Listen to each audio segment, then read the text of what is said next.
अवतारे साकार तुझ जग के पालनहार है रे अंत महिमा तेरी दाता अपरंपार परम पिता परमात्मा सब तेरी संतान भला करो सबका प्रभु सबका हो कल्याण भला करो सबका प्रभु सबका हो कल्याण एक तू ही निरंकार।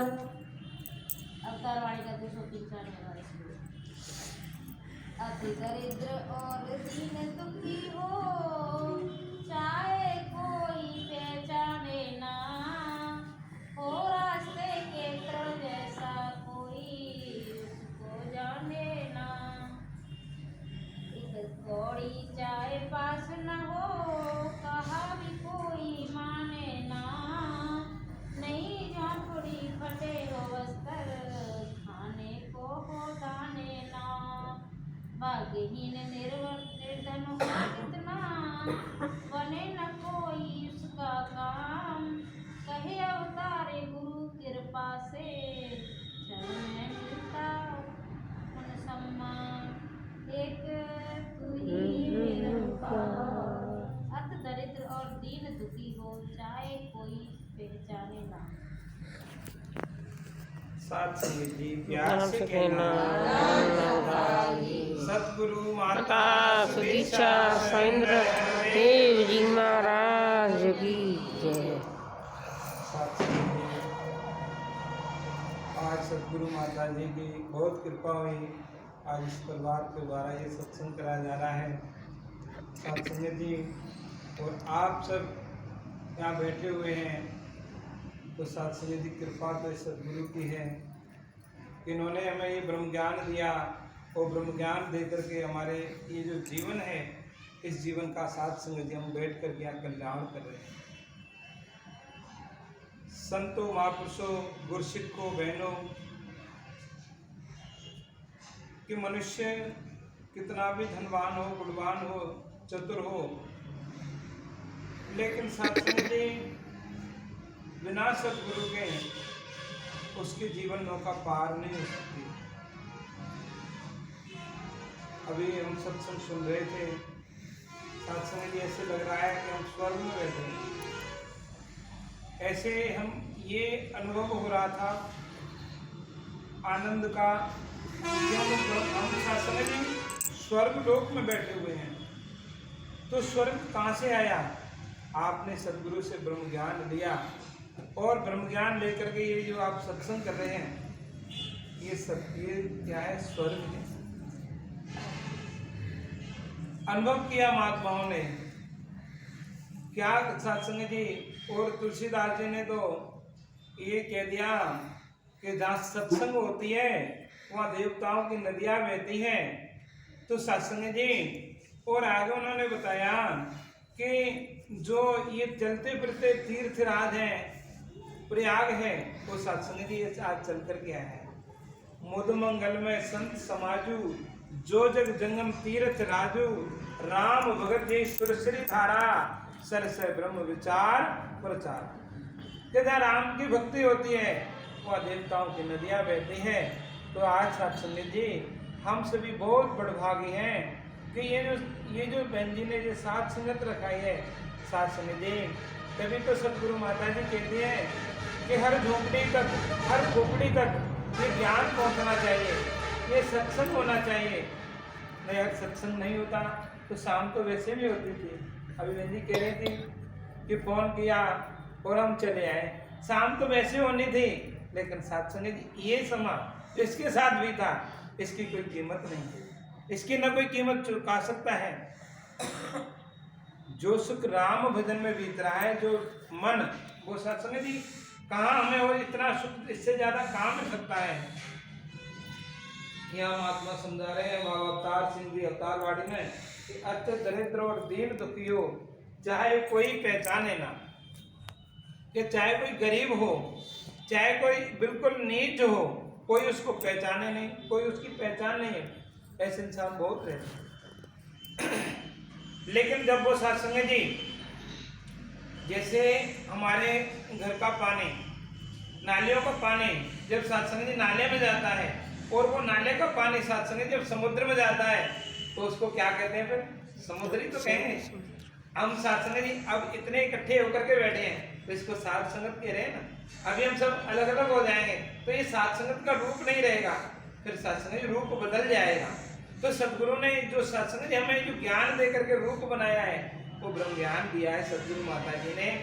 अब यहाँ कह रहे हैं कि हम तो अति दरिद्र थे सत्संग जी, कोई मान लो कोई ब्रह्मा जी क्यों न हो, लेकिन वो कह रहे हैं, भगवान कह रहे हैं, अब वो तुलसीदास जी कह रहे हैं कि भक्ति ही विरंच, कि भक्ति के बिना और ब्रह्मा जी क्यों न हो, लेकिन वो भी मुझे प्रिय नहीं है। और सत्संग जी जो भक्ति कर रहा है बिल्कुल गरीब है, पहनने को कपड़े नहीं है, और सत्संग जी सिर ढकने को उसके पास लिबास नहीं है, मकान नहीं है, लेकिन वो कह रहे हैं वो मेरी अगर भक्ति कर रहा है तो वो मुझे प्राणों के समान प्रिय है। तो सत्संग जी अभी देखो ये जो सत्संग होते हैं, और इनके गांव में भी बहन देखती हैं सत्संग जी, वहाँ सैकड़ा की संख्या में बहनें होती हैं। तो सत्संग जी अब वो बहन एक बात कह रही थी, महात्मा जी कुछ खर्चा है होगा क्या, हम सत्संग कराएं? सत्संग जी क्या खर्चा होता है? बस मन का खर्चा है। आप मन दे दो सदगुरु को, 1 घंटे आप बंद जाओगे कि भाई जिस दिन आप सत्संग होगी तो उस दिन आपको ये पल्लियाँ बिछानी है, सफाई करनी है। तो सत्संग जी आप ये मन बन गया कि हमारे यहाँ ये सत्संग होगा। और जब सत्संग जी आपको बताएं कि सुबह से ही बहन जी ने ये मन में बात थी कि भाई सत्संग होगा, तो भक्ति तो सुबह से ही शुरू हो गई, भक्ति तो सुबह से ही शुरू हो गई, क्योंकि मन हमारा कहाँ लगा हुआ था? सत्संग की ओर। मन हमारा कहाँ लगा हुआ था? सतगुरु की ओर। तो सत्संग जी ये जो सदगुरु है, ये सत्संग जी घट वासी है, कड़कड़ है वासी है, अंतर्यामी है। तो यहाँ ये कहा जा रहा है कि इंसान भक्ति में इंसान की तुलना अमीरी और गरीबी से नहीं होती है, ऊंच नीच से नहीं होती है। भक्ति में तो सत्संग मन से होती है। मन राखो जा कृपा निधाना। जब मन को सत्संग जो परमात्मा के भगवान के चरणों में हम रखें, भगवान के सत्संग जी इसके पास जाएं और मन को लेकर के जाएं, तो सत्संग जी ये जो कह रहे हैं कि अति दरिद्र हो, कोई इसको पहचाने नहीं, ताकि सत्संग ये परमात्मा तो उसकी लाज रखता है। एक इंसान आया, वो कहने लगा महाराज मुझे व्यापार में बहुत असफलताएं मिलती हैं, कोई मेरा व्यापार सफल नहीं होता है, और मैं बहुत गरीब हूँ और मेरे पास कुछ भी नहीं है। तो सत्संग जी को संत आए और वो कहने लगे मैं आपको लाल पत्थर दे जाता हूँ, आप ये लाल पत्थर संभालो और अपना आप कारोबार, आपके सब कारोबार आपके सफल हो जाएंगे। तो सत्संग जी अब वो उस लाल पत्थर को ले जा करके और सब्जी वाले के पास गया, उसने कहा आप लाल पत्थर को छोड़ जाओ और आप इसमें से सब्जी भर करके ले जाओ। तो सत्संग जी उसने कहा कि नहीं, और लेकिन वो संत ने एक शर्त रखी थी कि ये आपको बेचना नहीं है, ये अपने पास ही रखना है, बेचना नहीं है।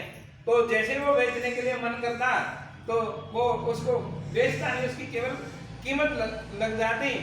तो फिर सत्संग जी एक दिन वो दूसरी दुकान पर पहुंचा परचूने की पे, उसने कहा मुझे चीनी चाहिए। उसने कहा भाई इस लाल पत्र को आप मुझे दे जाओ, मैं आपको 50 किलो का इकट्ठा चीनी का दे देता हूँ, आप ले जाओ।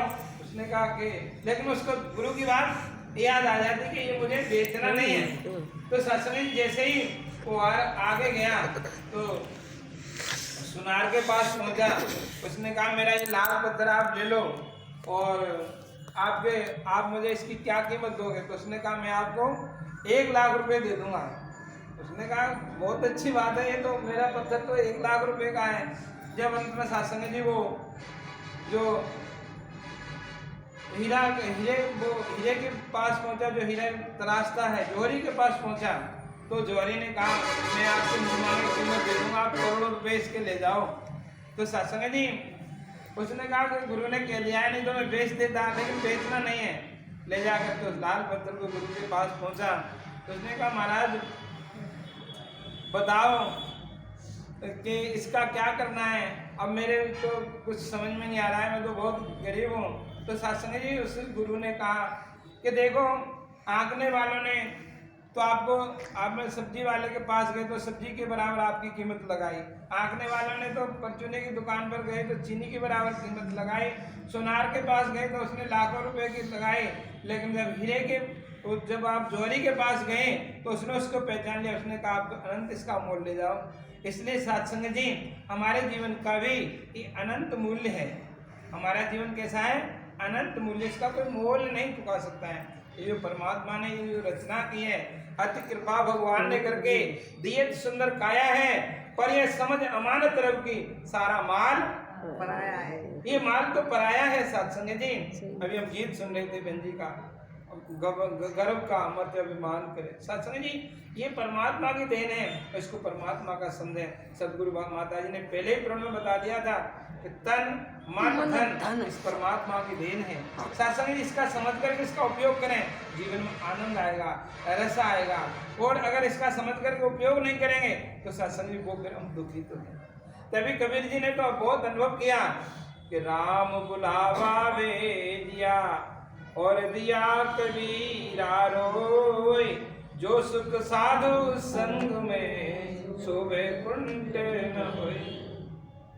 सत्संग जी जो सुख आपके साथ है, जो सुख संतों के साथ है, जो सुख सदगुरु के साथ है, माता सुदीक्षा जी से ब्रह्म ज्ञान लेकर के जो जीवन को जीते हैं, सत्संग स्वर्ग कहाँ है? यही तो स्वर्ग है।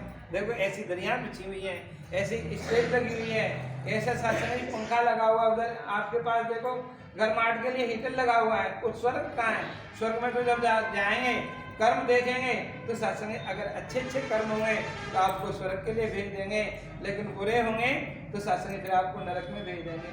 लेकिन भगवान कह रहे हैं मेरे पास कैसा भी आदमी आ जाए, कैसा भी इंसान आ जाए, कलंकी हो, कोड़ी हो, कोई इसको गले नहीं लगाता हो, कैसा भी आ जाए मैं उसको गले लगाता हूँ, मैं उसको गले लगाता हूँ। भगवान राम उसको समझा रहे हैं कि सन्मुख होए जीव मोय जभी, अरे जन्म कोट अज्ञासे तभी। मैं राम गारंटी लेता हूँ कि मेरी शरण में कैसा भी इंसान आ जाए, चोर हो, डकैत हो, रोज उस पाप करता हो, लेकिन वो मेरी शरण में आ जाए और लेकिन मैं उसको कभी छोड़ता नहीं हूँ, त्यजता नहीं हूँ, त्यागता नहीं हूँ, मैं उसको क्या लगाता हूँ? अपने गले लगाता हूँ। सन्मुख होए जीव मोय जभी, ऐसे आप मैं आपके सामने बैठा हूँ ना, ऐसे ही भगवान के साथ, ये भगवान तो हमारे सामने जब ज्ञान होता है तो हमेशा सामने रहता है। तो बोलते हैं कि एक दृष्टिकोण बना करके कह रहे हैं कि सन्मुख होए जीव मोय जभी, अरे जन्म कोट अज्ञासे तभी, तभी मैं उसके जन्म के पापों को काट देता हूँ। किसके द्वारा? सत्संग ज्ञान के द्वारा। तो ये सत्संग हम इंसान मन का गरीब है, सत्संग जी मन का गरीब है, गरीब नहीं है। उसके जीवन की कितनी कीमत बता दी सत्संग, बहुत सारी। हमारा जीवन अनमोल है। ये सत्संग जी कबीर जब हम आए जगत में, जब हम पैदा हुए तो सत्संग जी सबने खुशियां मनाई हैं, खुशियां मनाई। और सत्संग फिर वो कह रहे हैं आप ऐसा कोई काम करके चलो कि सत्संग संसार रोए और हम हंसे। यानी उस समय के लिए हम सत्संग जी जब जाएंगे हंसते हंसते हमारे प्राण निकल जाए, हे प्रभु आपके धाम को अब हम आ रहे हैं, अब आप हमें अपने गले लगा लो। लेकिन सत्संग जी हम तो ये मान लेते हैं कि ये सब कुछ तो हमारा है और हमारे साथ ही रहना है। सत्संगों के माध्यम से मोह माया, सत्संग जी ये मोह माया का बंधन कटता है, अभिमान खत्म होता है, ये सत्संग के तो माध्यम से होता है। तो सत्संग जी हम अभी ये सब महात्मा यही तो कह रहे थे कि सत्संग जी पता ही नहीं था कि सत्संग होना है कि नहीं होना है, लेकिन सत्संग जी गुरु को तो पता था, जो जिम्मेदारी ले रखी उन महात्माओं को पता था कि सत्संग होनी है। लेकिन सत्संग जी तभी तो हम कहते हैं सतगुरु हाथ पकड़कर जन्म ले को अंत कुप से लाया और जो नानक गुरु बंधन काटत बिछड़त आन मिलाया। सत्संग जी करीब 15 दिन से अपन बिछड़ रहे थे ना, तो आज गुरु ने मिला दिया, खुशी हो रही है। नहीं तो सत्संग जी इतना दिन लगता है, 8 दिन भी बीत जाते हैं, ऐसे लगता है आपको सत्संग मिलना चाहिए, महात्मा मिलने चाहिए, वो बहन जी मिलने चाहिए, वो ऐसे भजन बोलते हैं। तो सत्संग जी मन को कहाँ जोड़ो, भले ही आप घर में रहो लेकिन मन को तो गुरु से जोड़ो, मन को तो सत्संग से जोड़ो, मन को तो सत्संग जी यहाँ से जोड़ो। जब मन ही हमारा बेचैन रहेगा तो सत्संग मन में फिर शरीर में चैन नहीं आएगा। इसलिए सत्संग जी गुरु को तभी तो कह दिया है कि गुरु तीनों लोकों में 9 खंडों में सबसे बड़ा है, लेकिन सत्संग अपना माने क्यों मानते अपना? सदगुरु ने तो दे दिया, तन भी तेरा, मन भी तेरा और धन भी तेरा। ये सत्संग जी वो आपने उस दिन दास ने वो बात कथा सुनाई थी, राजा परीक्षित वाली। राजा परीक्षित जी वेद व्यास जी के पास गए, वो कहते महाराज मैं ब्रह्म ज्ञान लेना चाहता हूँ, भगवान को देखना चाहता हूँ। उन्होंने कहा राजन मैं ब्रह्म ज्ञान तो आपको दे दूंगा, लेकिन तन भी देना पड़ेगा, मन भी देना पड़ेगा और धन भी देना पड़ेगा। तो उसने कहा धन तो मेरा है, आप ले लो, और धन तो मैं वहाँ राजपाट छोड़ आया हूँ, मुझे कोई लेना देना नहीं है। तो सत्संगी वेद व्यास जी ने कहा कि ऐसे थोड़े ही होगा, आपको मेरे पास रहना पड़ेगा, आप मुझे दो, कैसे दोगे, वचन करो। तो कहने लगे भाई देखो मैं महल में तो धन छोड़ आया, तन से मैं आपके साथ हूँ और मन में आपको दे देता हूँ। उन्होंने कहा चलो आप मन को दो। उन्होंने कहा मैं मन को आपको दे देता हूँ। तो सत्संग जी जब वो मन उनको उन्होंने कह दिया परीक्षित, राजा परीक्षित ने कि मन में आपको दे दिया, तो सत्संग जी जब वेद व्यास जी के पास आए तो उन्होंने कहा राजन मैं आपको ज्ञान देता हूँ और ज्ञान मैं देता हूँ। तो उन्होंने कहा आप सुनो, देखो कि ये ज्ञान है और आपके मन पर कंट्रोल करना पड़ेगा।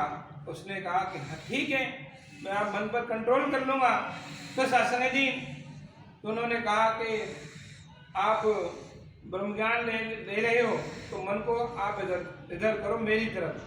सत्संग जी मन राजा की तरफ किया, गुरु की तरफ, वेद व्यास जी की तरफ। उन्होंने कहा देखो कि जो भी है मैं आपको ज्ञान देता हूँ कि आप ये ज्ञान के द्वारा आप उत्तर दिशा को यात्रा मत करना, और वहाँ एक घोड़ा मिलेगा, आप घोड़े को मत खरीदना, आपको एक सुंदरी मिलेगी, आप सुंदरी से बात मत करना। शासन सारी चीजों को वो हाँ हाँ करता रहा। अंत में क्या हुआ शासन जी, तो मंत्रियों ने कहा कि राजन आज मन कर रहा है कि हम उत्तर दिशा में और सैर करेंगे। तो शासन जी उन्होंने कहा चलो चलते हैं। तो जैसे ही वो राजा शासन जी उत्तर दिशा के लिए चल देते हैं, उन्होंने घोड़ा बहुत अच्छा, मंत्रियों ने कहा राजन बहुत अच्छा घोड़ा बिक रहा है और ये काबुल से आया है, आप इसको खरीद लें। उन्होंने कहा गुरु ने मना तो किया है कि घोड़ा खरीद ले तो उस पर सवारी नहीं करनी है, और खरीद भी लेंगे तो सवारी नहीं करेंगे। तो शासन जी वो जब गए उन्होंने कहा घोड़ा खरीद लेते, सवारी नहीं करेंगे, और घोड़ा को सवारी करेंगे तो हम, उन्होंने कहा अगर जब सवारी करोगे तो आपको सुंदरी मिलेगी, उससे बात नहीं करनी है, और अगर बात भी करें तो उससे शादी मत करना, और शादी भी कर ले तो उसको घर मत लाना। तो हम ऐसे ही करेंगे। तो शासन जी जब राजा ने ये सारी बातें उन्होंने कही, हमने कहा घोड़ा खरीद लेते हैं, सवारी नहीं करेंगे, और सवारी कर भी लेंगे तो हम उस सुंदरी से बात नहीं करेंगे, और सुंदरी को देख भी लेंगे तो हम उससे कोई बात नहीं करेंगे, बात कर लेंगे तो उससे शादी नहीं करेंगे। शासन जी वो चलते गए, ये सारी बातें हुई। उन्होंने कहा सुंदरी देखी तो सुंदरी से बात भी करने लगे राजा। अब बात की तो शासन जी उन्होंने कहा उसका मन बदलता गया। उन्होंने कहा इसको तो चलो इसको ले चलते हैं अपने घर पर। शासन जी घर पर ले आए। जब घर पर लेकर के आए तो शासन जी कुछ समय के बाद वो शासन जी वो परी बोली, वो सुंदरी बोली कि राजन आप बहुत निर्दयी हो, आपके राज मुझे अच्छा नहीं लगा। आपको उन्होंने कहा मेरे राज में तो कोई कमी नहीं है धन दौलत की, तो आप कहती हैं कि मेरे राज में अच्छा नहीं लगा। तो शासन जी उन्होंने कहा कि राजन देखो कि ये इतना भी राज है, यहाँ एक दो दाढ़ी वाला आया है तो उन्होंने मेरी तरफ देखा है। उन्होंने कहा अच्छा देखा है, सुंदरी तो है ही। तो शासन जी उन्होंने, राजा ने जैसे ही तलवार निकाली और उसको जो संत था दाढ़ी वाला उसकी तरफ ले जाकर के कहा, तो शासन जी पीछे से वेद व्यास जी ने उसको पकड़ लिया। राजा रुको।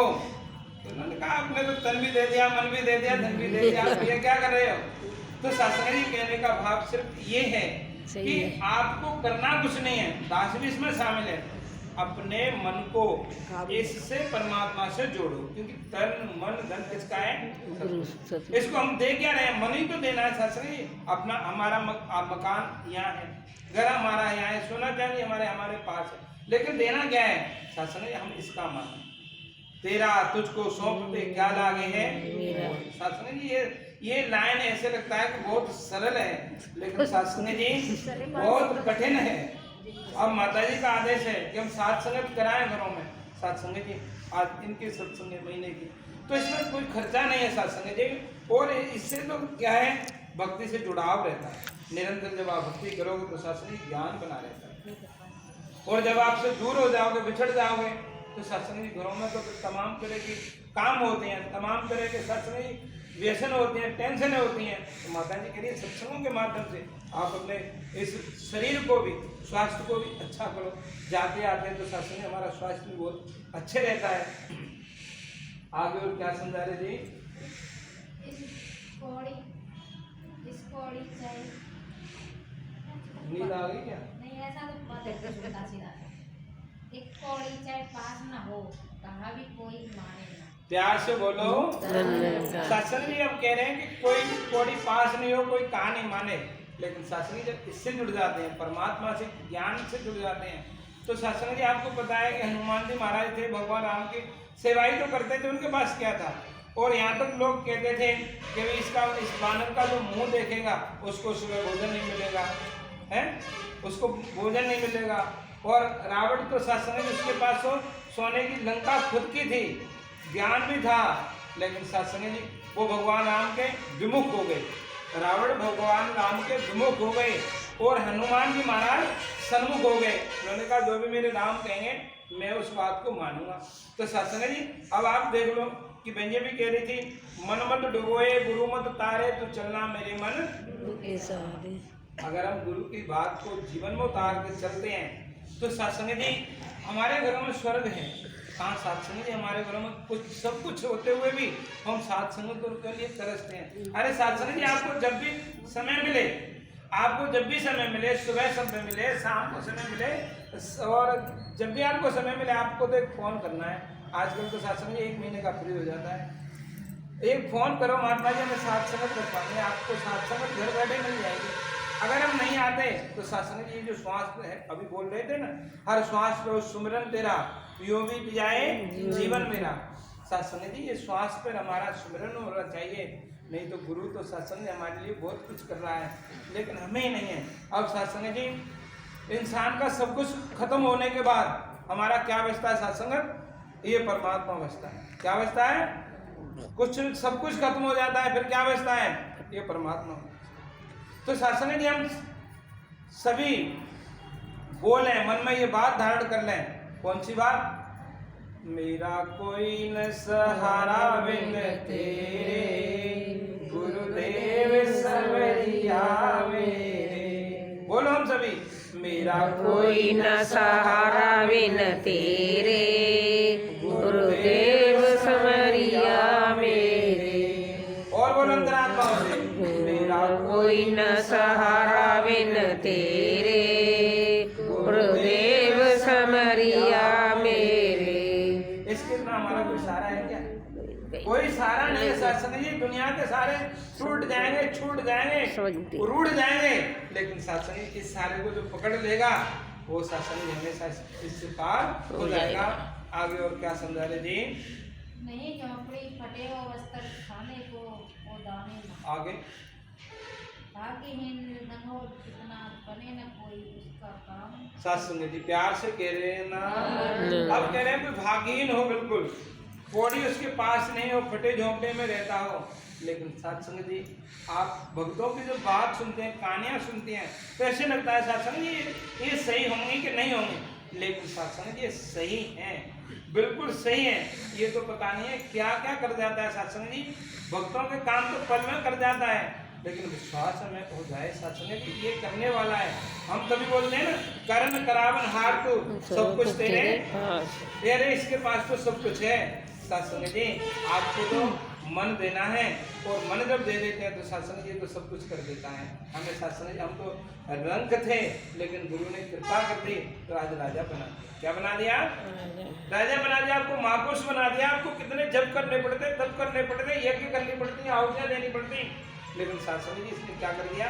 ब्रह्म ज्ञान दे करके महापुरुष बना दिया, महात्मा बना दिया।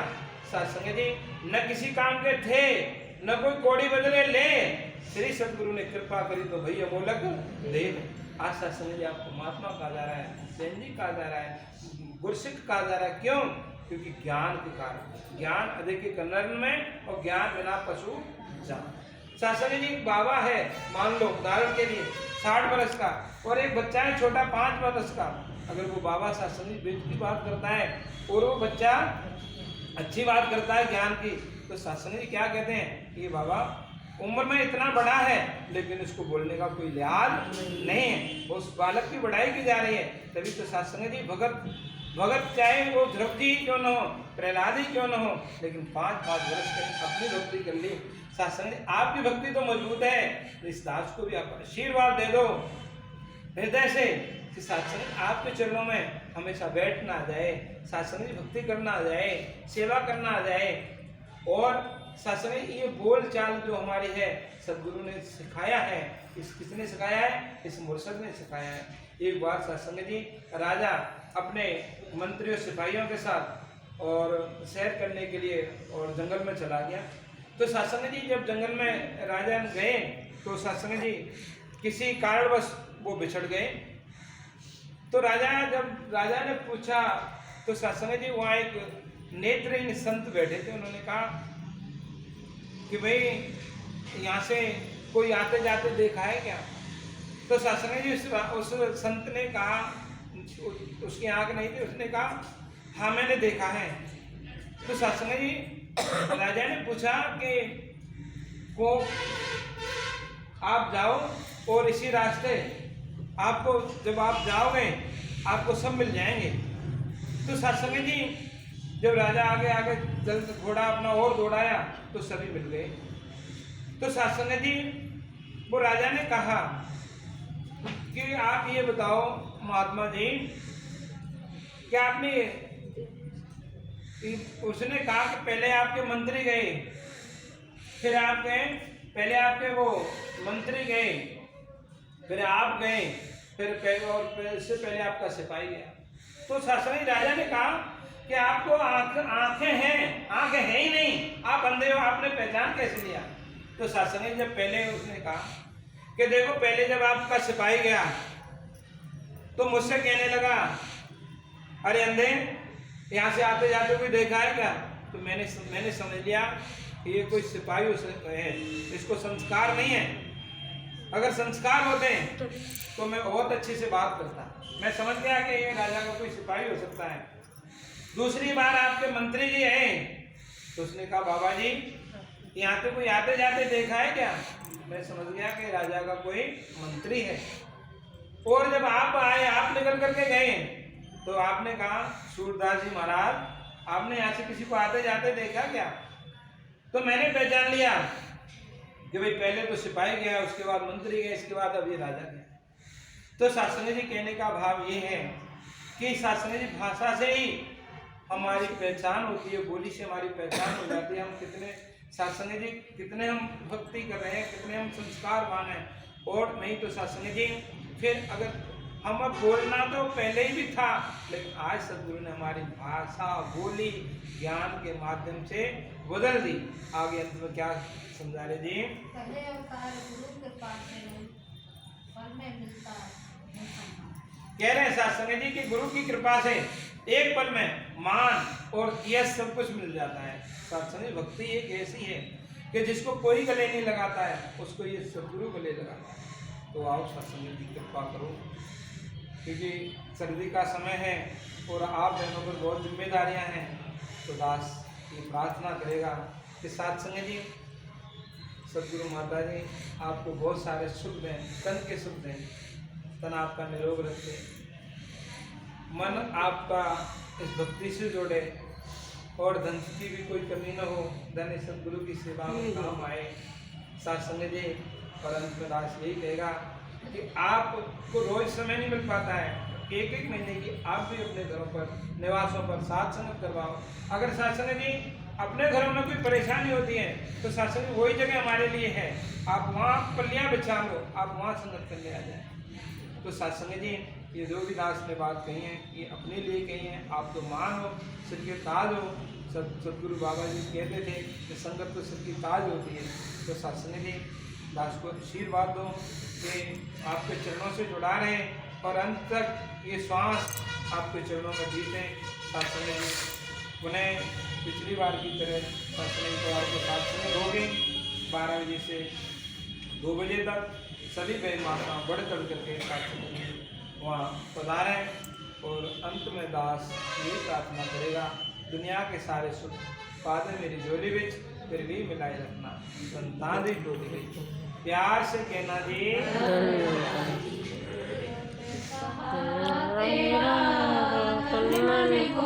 घुमावा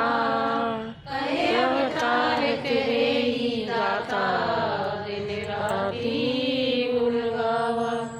एक तू ही निरंकार, तू ही निरंकार, तू ही निरंकार, तू ही निरंकार। मेरा डोल निहार में सदा बोलनिहार, तू है दाता बख्शनिहार, तू है दाता बख्शनिहार। मेरे अवगुण न चेता, मेरे अवगुण न चेता। एक तू ही निरंकार, एक तू ही निरंकार, तू ही निरंकार, एक तू ही निरंकार। तेरा रूप है संसार सब, रूप है संसार सबका भला करतार, सबका भला करतार। मेरी मगन दातार, मेरी मगन दातार। एक तू ही निरंकार, एक तू ही निरंकार, तू ही निरंकार, एक तू ही निरंकार। मेरा डोले ना इतवार, मेरा डोले ना इतवार, बख्शो सदा